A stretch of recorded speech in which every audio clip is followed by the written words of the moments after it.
Good morning, কেমন আছো? আশা করি ভালো আছো, সুস্থ আছো। আমি একটু ভালো আছি, খুব ভালো বলবো না। তো তোমাদের সামনে ব্লগ ভিডিও নিয়ে এলাম সকাল 8টা থেকে। কি করছি দেখো। তো আমি কোনোদিনই এত দেরি করে ঘুম থেকে উঠিনি, আর এত দেরি করে আমার কাজবাজও হয়নি। সত্যি কথা, কাজবাজ করার মতো মানসিকতা নেই, তোমরা সবাই জানো। খুলে আমি হয়তো তোমাদের সামনে বলতে পারছি না। তো এদিকে ভাত হচ্ছে আর এদিকে হচ্ছে চা হচ্ছে, দেখছো তো।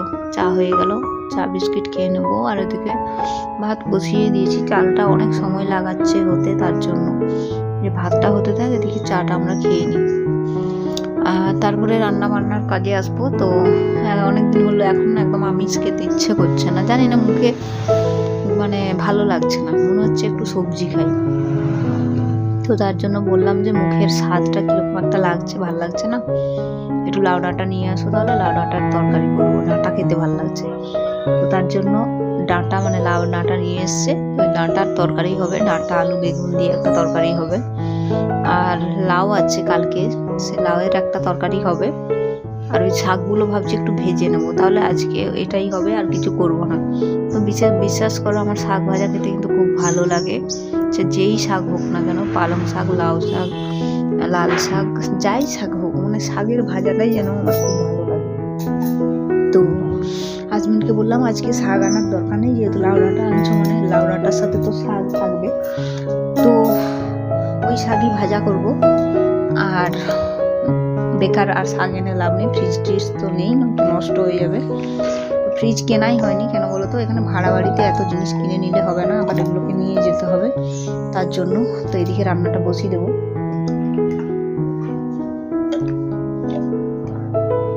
তো ডাঁটাগুলো কেটে নিচ্ছি, ডাঁটার তরকারি করবো। আর এদিকে লাউ এক হাফ পড়ে আছে, দেখতে পাচ্ছ। তো ওই হাফ লাউটা তরকারি করব। তো আমার একদম আমিষ খেতে, মানে ডিম মাছ মাংস কিচ্ছু ভালো লাগছে না।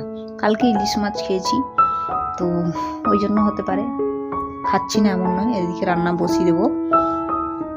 ভাত এখনো হয়নি, চা হয়ে গেল, মানে তরকারি কাটা হয়ে বসে গেল, কিন্তু ভাত হয়নি।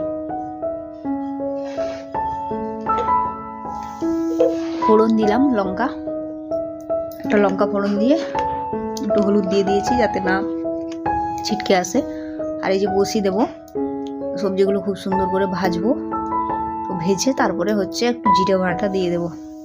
তো কারা কারা আলু বেগুন ডাঁটার তরকারি পছন্দ করে একটু বলবে। এর সাথে যদি শামুক হতো না, খুব ভালো লাগতো তরকারি।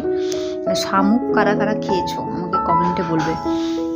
মানে শামুকের তরকারিটাও বেশ ভালো লাগে, আর কোনো কিছু তরকারির সাথে মেশালে সেটা স্বাদটা একটু অন্যরকম হয়। তো এখানে 2-4টা শামুক যদি, মানে 4-5-6টা শামুক যদি মেশানো হতো না, তাহলে খুব ভালো টেস্ট হতো। তো যাই হোক, লবণ দিয়ে দিলাম। আর এরপরে ভাবছি একটু লাউটা মানে কাটতে বসবো। চোখ মুখ পুরো ঢুকে গেছে গো, একদম খেতে পাচ্ছি না, মানে খাওয়ার কোনো এনার্জি নেই, নিজের শরীরের প্রতি কোনো যত্ন নেই।